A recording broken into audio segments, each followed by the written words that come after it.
Ini sudah dikatakan oleh sahabat, pantas neraka apa? Bukan saya yang bicara.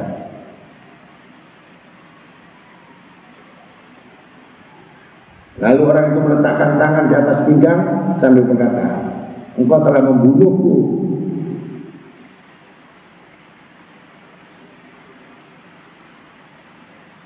Hai Abdullah, hai Ibnu Mas'ud. Artinya dengan jawaban-jawaban itu yang semua menjatuhkan keyakinan daripada sahabat yang bertanya. Itulah yang hidup diliputi oleh fitnah. Sedangkan sekarang zaman fitnah.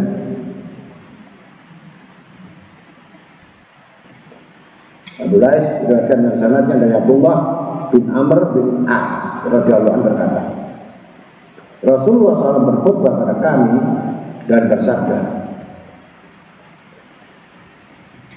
Ayuhan nas, akrimu ashabi wa asinu ilaihim wa ahibuhum fa inna khairan nas ashabi alladhi buistu fihimu fa amanu billah wa sadaquni wa amanu bima ji'ta min indillah wa ta'uhu wa amilu bihi thumma khairan nas min ba'dihi Al-Quran alladhi yalunahum amanu bi wa tabu amrullah wa lam yarawni summal qarna alladhi yalunahum amanu bi summa yaji'u min ba'di qarnun yudayuna salawati wa tabi'una sahawati wa yada'una ma'amartahum bi wa yatuna manayatumu anhu yaktasibuna din bi ahlaihi bi awahim wa yaruhuna nas bi amalihim yahlifu wa la yastakhalafu wa yashhaduna wa la yastahiluna wa yadamuna wa yahamuna wa la yu'aduna al-amana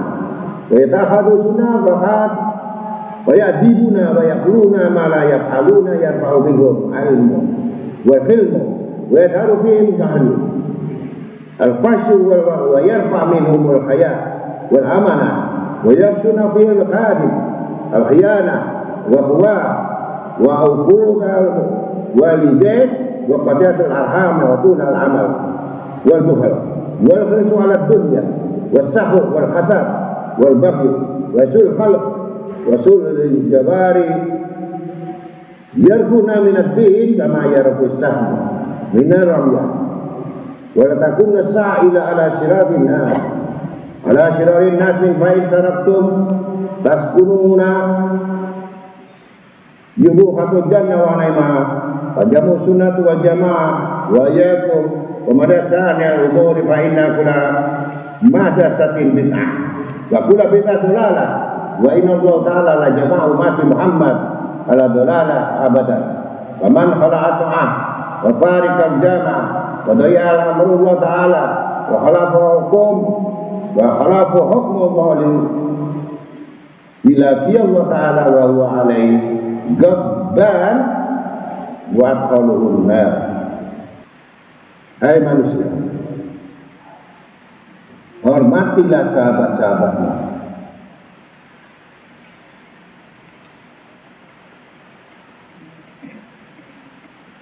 Ini khutbah Rasulullah sallallahu alaihi wasallam. dan berlaku baiklah pada mereka dan cintailah pada mereka, sebab sebaik-baik manusia ialah sahabat-sahabatku yang aku diutus di tengah-tengah mereka. Lalu mereka percaya kepada Allah dan membenarkan apa yang aku ajarkan dari Allah. Mereka ikuti dan mengamalkan. Jadi kamu tidak bisa dikatakan mengikuti tapi tidak mengamalkan.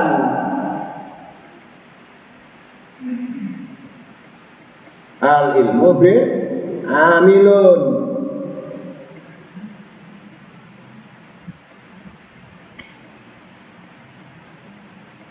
Kemudian ya sesudah mereka, maka orang yang terbaik ialah generasi atau abad berikutnya. Mereka yang percaya kepadaku meskipun tidak bertemu padaku dan benar-benar melaksanakan ajaran Allah. Kemudian abad dan generasi berikutnya, yaitu para tabi'in, pengikut-pengikutnya. Mereka itu benar-benar percaya kepadaku. Kemudian sesudah itu tiba-tiba generasi yang mengabaikan sembahyang dan menurutkan syahwat hawa nafsunya dan meninggalkan perintah-perintahku dan mengerjakan larangan-laranganku. Mereka mengambil agama yang cocok dengan hawa nafsunya. Cocok ya, enak di sini.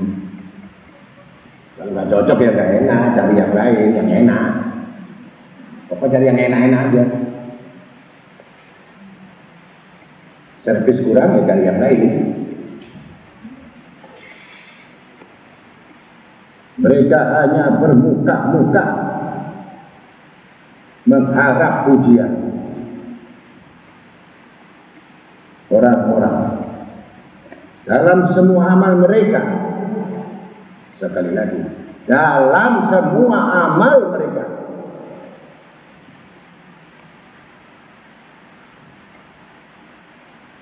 Berani sumpah sebelum diminta sumpah, menjadi saksi sebelum diminta persaksian. Jika diberi amanat, ya khianat. Jika bicara dusta, mereka biasa bicara apa yang tidak mereka perbuat. Dari mereka terangkatlah ilmu, kesabaran, dan merajalela kebodohan dan pelacuran.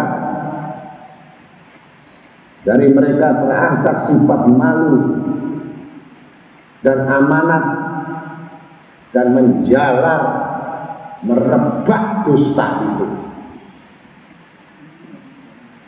Khianat, durhaka terhadap kedua orang tuanya.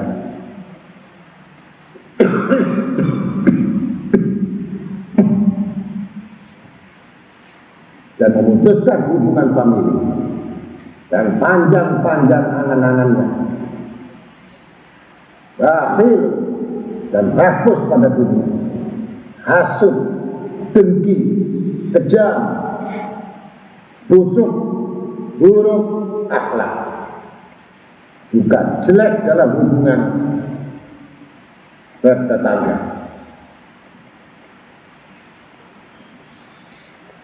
Mereka terlepas dari agama bagaikan anak panah terlepas dari busurnya, dan tidak akan tiba di kiamat kecuali pada orang-orang yang jahat. Karena itu, bila kamu ingin menempati kesenangan surga, maka peganglah dengan teguh sunnatul Rasul sallallahu alaihi wasallam dan jama'atul muslimin, dan hati-hati kamu dari sesuatu yang serba baru, sebab tiap-tiap yang baru itu adalah bid'ah.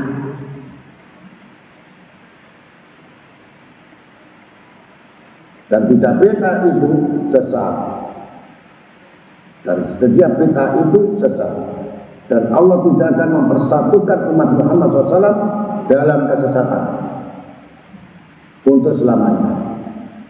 Dan siapa yang melepas kewajiban taat dan memisah diri dari jami'atul muslimin, dan siapa yang melepas kewajiban taat dan memisah diri dari jami'atul muslimin dan mengabaikan ajaran Allah dan menyalahi hukum, maka akan berhadapan kelak kepada Allah, sedang Allah akan murka kepadanya dan pasti akan memasukkannya ke dalam neraka. Nauzubillah min dzalik.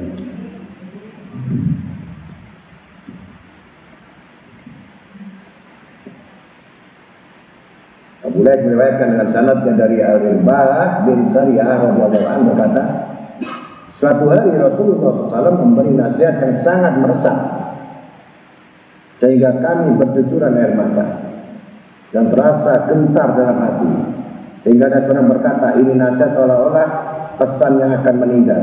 Maka apa yang kamu pesankan pada kami? Jawab Nabi sallallahu alaihi wasallam, usikum bittaqwallah was'am'a wa ta'ah fa innahu man ya'isa minkum ba'di yara ikhtilafan katsiran wa iyyakum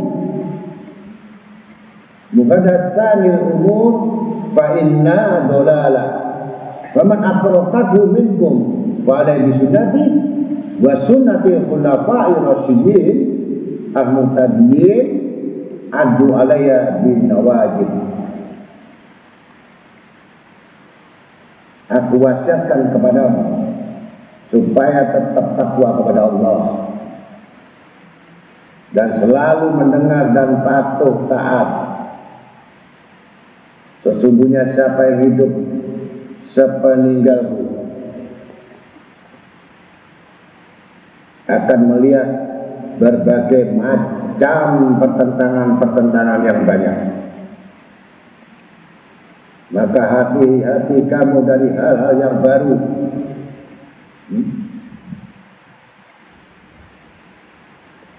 Maka itu adalah sesat. Dan siapa yang mendapatkan masa itu, hendaklah ia berpegang teguh pada sunnah-sunnah dan sunnah khulafai rasyidin yang mendapat petunjuk hidayah. Gigitlah sunnah itu dengan gigi yang kuat geraham. Artinya betul-betul tidak terpengaruh, tidak terbawa, tidak luntur.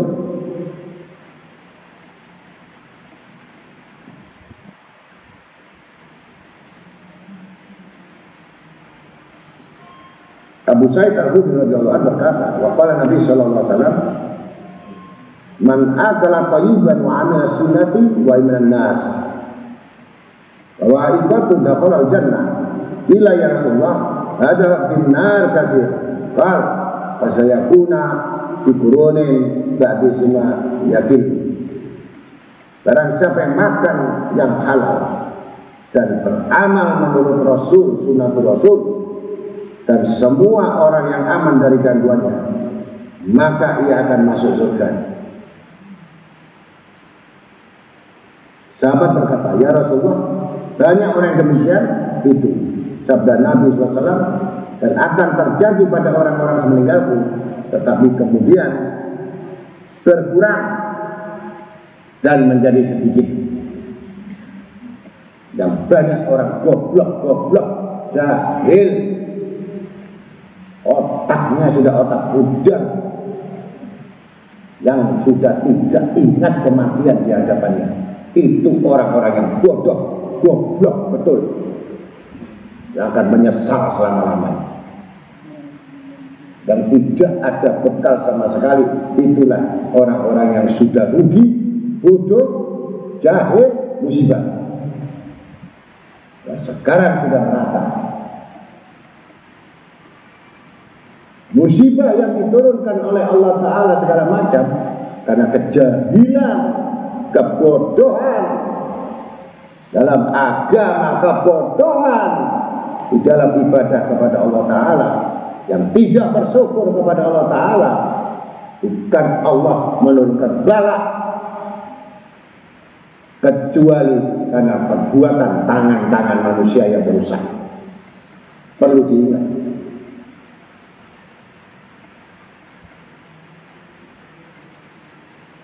Dan Abdullah bin Mas'ud qala hatta li Rasulullah SAW hatta faqat ada sabilullah summa hatta khututan an yamini wa an shimali wa qala hadi subulun wa ala kulli sabil min as-syaitan yad'u ilaihi summa qara'a wa anna hadha sirati mustaqima fattabi'u wa la tattabi'u subula fatadaraku bikum an sabili dzalikum wasyaukum bi la'alakum tattaqun. Rasulullah SAW menggariskan untuk garis lurus lalu bersabda, ada sabilullah, inilah jalan menuju kepada Allah, kepada keridhaan Allah.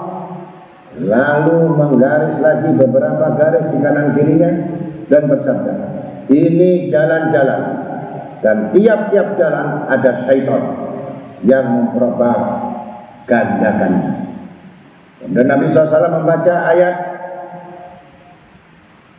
wa anna hadza sirati mustaqima fattabi'u wa la tattabi'u subula fattafarraqu bikum an sabilihi dzalikum wasaqum la'allakum tattaqun.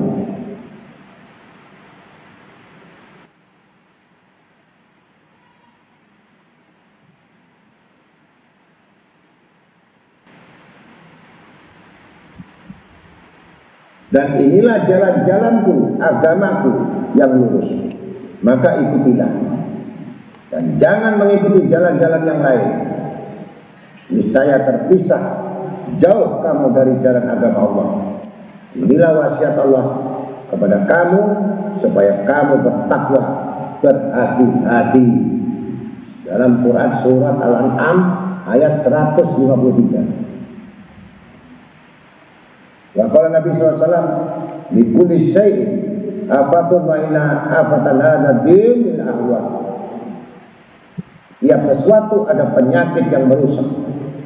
Dan penyakit yang merusak agama itu ialah hawa nafsu. Ini perusak.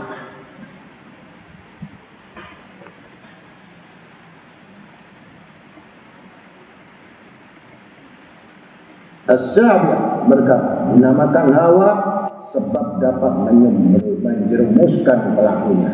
Hawa menjerumuskan pelakunya ke dalam jurang neraka. Hawa itu artinya berarti jatuh.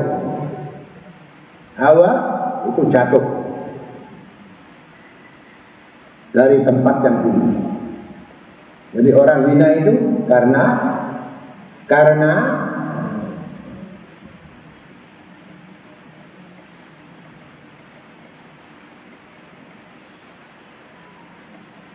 Mujahid berkata, saya tidak mengetahui yang mana yang lebih besar bagiku dan dua nikmat yang telah diberikan Allah kepadaku. Apakah nikmat mendapat hidayah sehingga masuk Islam, atau nikmat Allah yang menyelamatkan aku dari pengaruh hawa nafsu? Abi Dzar radhiyallahu anhu berkata, wa qala Nabi sallallahu alaihi wasallam, man khalafa jama'a sibra faqad khala'a ribghatal islami min unuqih. Barang siapa yang menyalahi jamaah kesepakatan kaum muslimin walau hanya sejengkal, maka berarti telah melepaskan ikatan Islam dari lehernya. Ini yang keluar dari majelis, datang sudah nggak pamit, pulang nggak pamit, mati sendiri, itu sudah terjerat keluar Islam dari lehernya. Wa sayakhruju minad dunya wa bil akhir hayati sulhabu. Pasti matinya sesat. Matinya enggak bawa iman. Terkunci lidahnya untuk membaca la ilaha illallah. Terkunci dia tidak akan bisa menyebut nama Rasul sallallahu alaihi wasallam. karena hatinya penuh menginginkan dunia itu lebih utama daripada akhirat, pasti sesat. Ingat, kalau hatinya betul-betul menuju kepada Rasul Sallallahu Alaihi Wasallam, niscaya akan menyebut terus-menerus lidahnya basah untuk berpikir, untuk mengingat Allah, untuk mengingat Rasulullah. Itu cinta.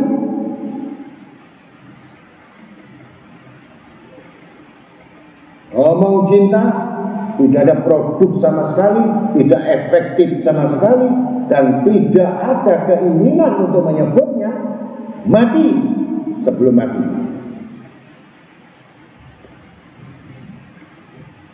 Apalagi pikiran yang penuh dengan segala macam pikiran selain Allah, selain memperhatikan apa yang diciptakan, yang dijadikan oleh Allah. Inilah pikiran sesat. Sebelum sesat,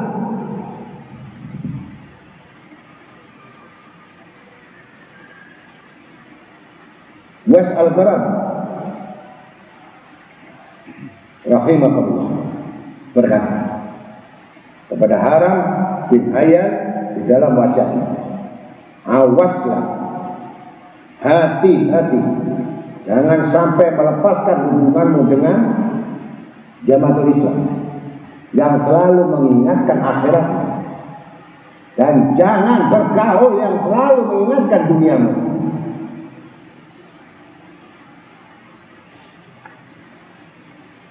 Kurangi dan diperpendek waktu. Diskusilah, mudzakarahlah terhadap akhirat. Niscaya kamu telah melepaskan agamamu dengan tidak merasa dan masuk ke dalam neraka pada hari kiamat. Wallahu muwaffiq manihi wa karamihi. Semoga Allah beri taufik kepada kita semua dengan karunia dan rahmat-rahmatnya semua. Dan mudah-mudahan yang sedikit amal ini kita bisa mengerjakan sunnah-sunnah itu dengan penuh bangga. Jangan dibanggakan.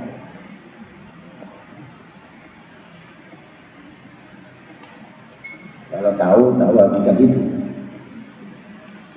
Tapi kalau kamu tidak tahu, niscaya kamu tidak akan mencoba.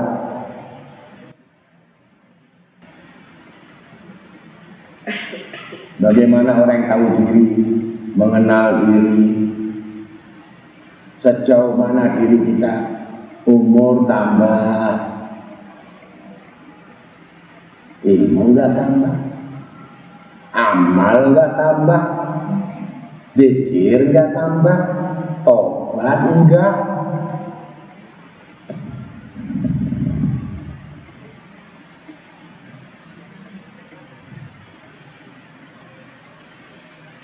Ngaji syarat,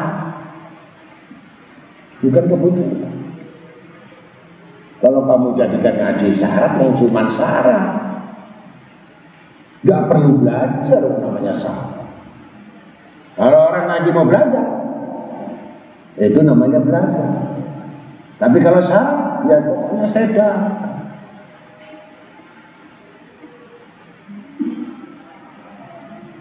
Walaupun 30 tahun kamu mengaji seperti ini, hanya syarat, ya tidak berhak untuk mendapat rahmat Allah.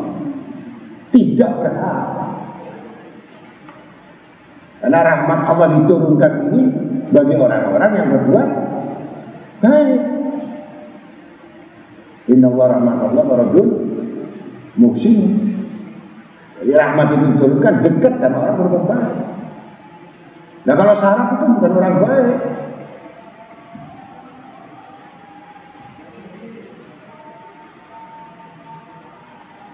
Ini mumpung makan enak, karena undangan. Yang di rumah nggak ada, sikat habis. Pulang mikir, karena yang di rumah cuma makan udah, kalau makan pindah. Otaknya jadi udah, karena tadi makan udah.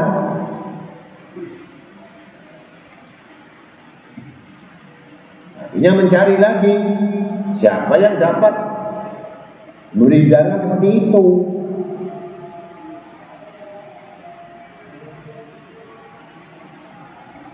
Karena sudah nyaman. Nah, jangan didekati orang semacam ini. Tidak perlu. Pasti melarang. Orang yang seperti itu pasti melarang. Itu salah satu termasuk orang yang melarang tapi gila sama dunia. Jangan dipikir orang melarang tidak gila-gila. Ada orang melarang lebih dari orang kaya. Gimana kamu bisa melihat? Ya cukup, mudah-mudahan yang sedikit ini merupakan satu cambuk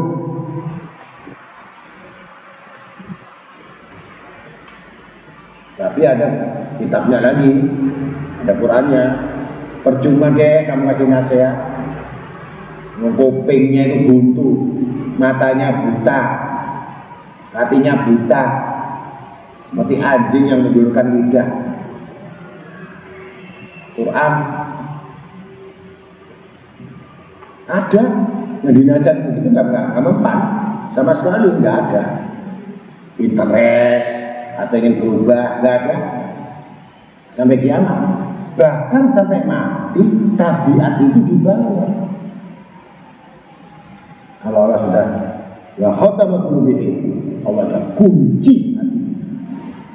Kunci sama Allah, ditutup buta ini.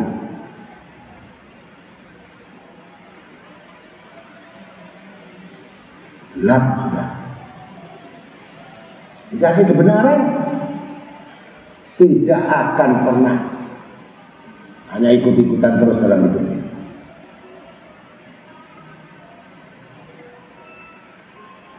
Mudah-mudahan itu merupakan cambuk. Tapi terasa nggak orang mati dicambuk? Nggak terasa kan orang mati dicambuk. Nanti baru terasa cambuknya malaikat di dalam kubur. Kalau cambuknya dunia nggak apa-apa. Nanti cambuknya yang di kubur ya nggak ada yang dengar.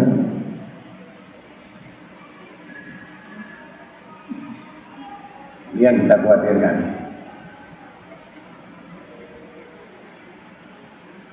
Bagaimana sunnatul Rasul? Tadi kitab sudah saya bagi. Mungkin orang dulu pernah dengar ceramah saya tahun berapa itu. Tapi sekarang yang baru-baru ini nggak mungkin dengar. Itu doa ukasa. Mau udah dapat? Yang sudah mengerti, ditanamkan Nabi bagaimana orang yang sampai diulang-ulang sehingga menjadi cinta. Ini kitanya salah, mencinta hawa nafsu, andai kata.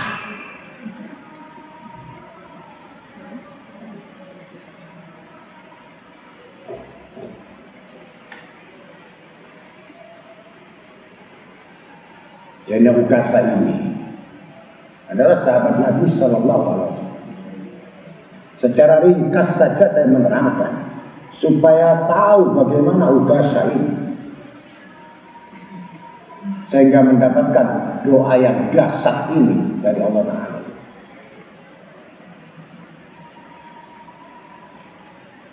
Maka disebut doa Ukasa. Ini yang diamalkan sama Sayyidina Ukasa.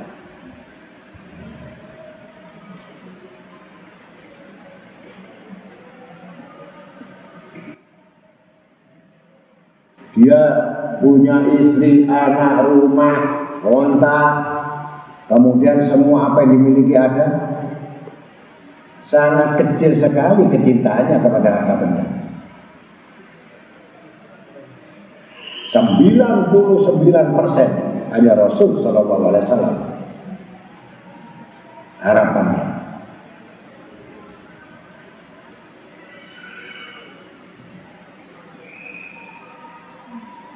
Ketika itu Rasulullah dalam akhir hayat minta dipisah.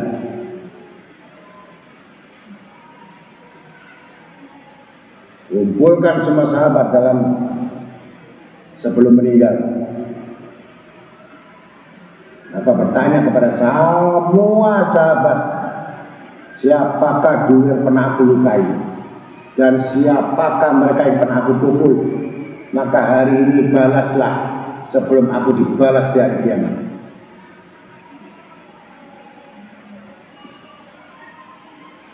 Semua. Maka Sayyidina Abu Bakar, Umar, Utsman, Ali, semua sahabat mungkin pernah dibentak sama Rasulullah, pernah diindikan sama Rasulullah.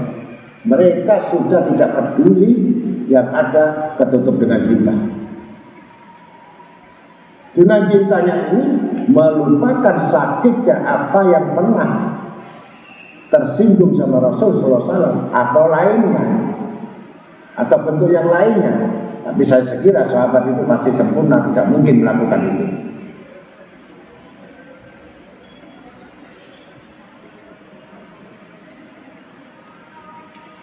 Kemudian semua setelah diinikan, ini sudah mau mendekati ajal Rasulullah SAW. Kalau kita punya utang nggak disampaikan, kamu punya utang nggak dulu? Nggak, anaknya yang diuber.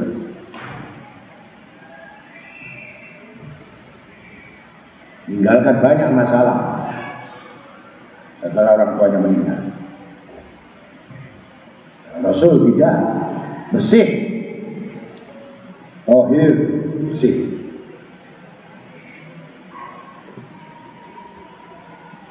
Maka Sayyidina Ukasha berdiri, ya Rasulullah, kau pernah pada saat di mana kau naik onta, kemudian turun dan mencambuk dari punggung, karena aku kelalaian untuk memegang onta, maka dicambuk sama Rasulullah SAW. Pernah dicambuk, yang jelas pernah dicambuk. Untuk itulah aku tidak terima.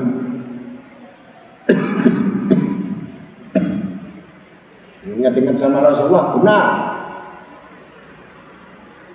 Aku telah mencambuk kamu, dan sekarang hisablah, balaslah, hitunglah aku.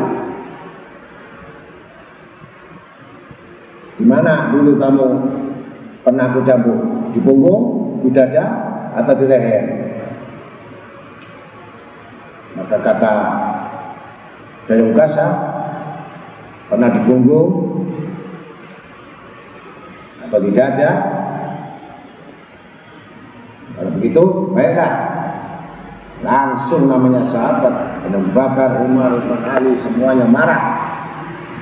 Tega-teganya dan Ukasha ini untuk membalas daripada perbuatan Rasul SAW yang hanya demikian.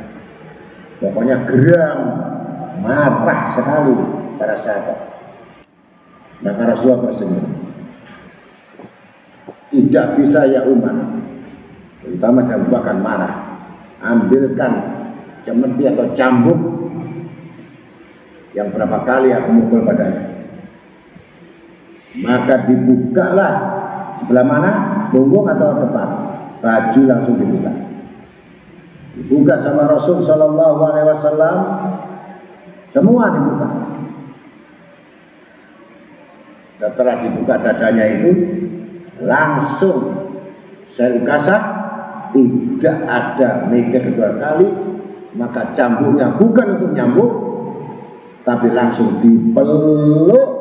Namanya Rasul Sallallahu Alaihi Wasallam ini dijilati dadanya sama Sayyidina Ukasha. Rata lidahnya, semua keringatnya daripada Rasul Sallallahu Alaihi Wasallam dan di dada yang di punggung tertelan oleh Sayyidina Ukasha tanpa dicambuk. Maka terkejutlah para sahabat sampai demikian. Sayyidina Ukasha untuk mendapatkan jaminan agar dia masuk surga. keringatnya Rasul SAW bisa menjamin masuk surga.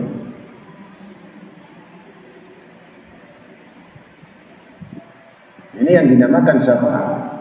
Ketika dipeluk langsung diciumi, langsung dijilati semua badannya, maka menyesallah para sahabat yang tidak mendapatkan kesempatan untuk memegang tangan Rasul, apalagi untuk memegang badan Rasul, apalagi dadanya dan punggungnya, kecuali Sayyidina Uqasah. Inilah berkat orang-orang yang betul-betul cinta kepada Nabi Muhammad SAW. Pasti Allah akan memberikan balasan kecintaan itu kepada yang dicintainya. Jadi jangan khawatir. Kalau kita betul-betul mahabbah kepada Rasul, kalau memang kita betul-betul cinta sama Rasul, gak segan-segan Rasulullah datang dalam mimpi. Bahkan Rasulullah datang dalam keadaan terjaga di dalam sajadahnya.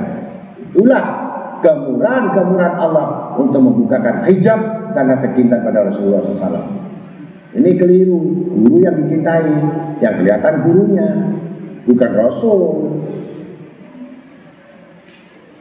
Dengan gurunya perantara wasilah, tetapi di situ disambung nanti guru ke gurunya, kemudian guru ke gurunya lagi, sampai gurunya lagi. Kepada guru taat untuk mengerjakan ketaatan kepada Allah Rasul, bukan taat sama saya. Di depan kamu taat sama saya, di luar kamu khianat sama saya. Itu bukan taat, itu takut. Taat itu beda. Semakin kamu tidak menemui saya, semakin nur wajahmu itu karena ketaatanmu kepada Allah Rasul. Bukan tambah budak gitu kamu datang sama saya. Wajah budak-budak buram semuanya itu.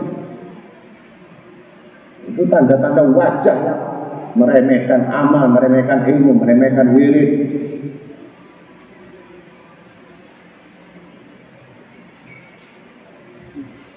Ada wajah putih, tapi putih sesat. Putih, yang kena krim. Bukan putih air wudhu, bukan putih karena sujud, bukan putih karena zikir, bukan karena putih karena puasa, tapi putih karena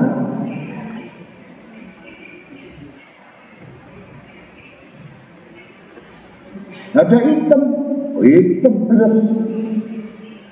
Tapi hitamnya punya cahaya. Kalau hitam belet ketek,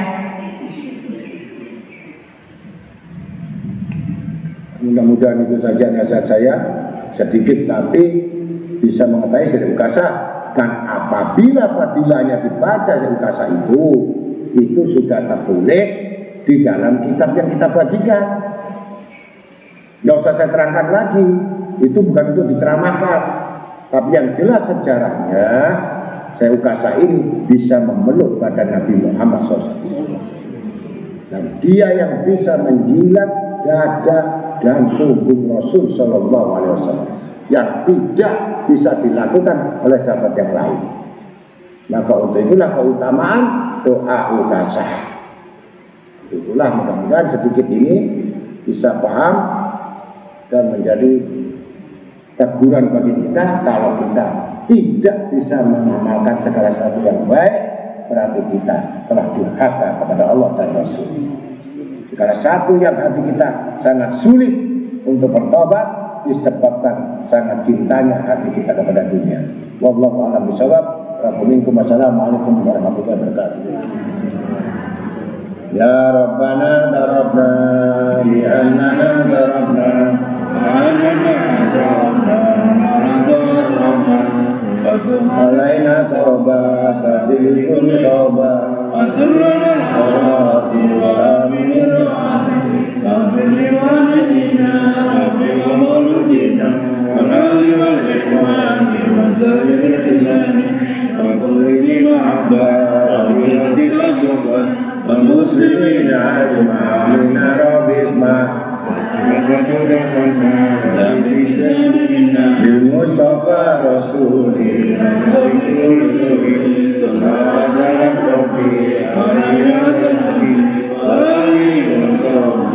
ada kasih saugi alhamdulillahi bil bati wa tanai subhana rabbika rabbil izzati amma yasifun alhamdulillahi rabbil alamin bismillahirrahmanirrahim dikasih Muhammadin wa alihi wasallam alhamdulillahil alamin Allahumma qsim lana min khasyatik ma taqulu bi bainana ma'asik wa min ta'atik ma tuballighuna bi jannatik wa min al-yaqin ma tawbi alaina masaibat dunya wa matihna biasma'ina usarina wa ma ayaitana wa jawalsa minna wa jawsana ala man dalamana wa ansurna ala man adana wa la taj'al musibatana fi dinina wa la taj'al dunya akbara wa mablagha ilmina wa la tusrat alaina bidunina man la yahbuka wa la yarhamuna Allahumma rabbana atina fid dunya hasanah wa fil akhirati hasanah wa qina adzabannar wa qina adzabannar wa qina adzabannar inna allaha wa malaikatahu yusholluna 'alan nabi ya ayyuhalladzina amanu shallu 'alaihi wa sallimu taslima Allahumma ya da'imal fadl al-bariyah ya basit al-yadaini bil afiyah ya sahibil maisaniyah salli wa sallim ala sayyidina Muhammadin wa ala sajiyah wa fir lana ya dakhla fi hadhihi asiyah bi rahmatika ya arhamar Allahumma shalli ala sayyidina Muhammadin nabil ummi wa ala alihi wa sahbihi wa sallim wa barik taslima katsira walhamdulillahi rabbil alamin insyaallah.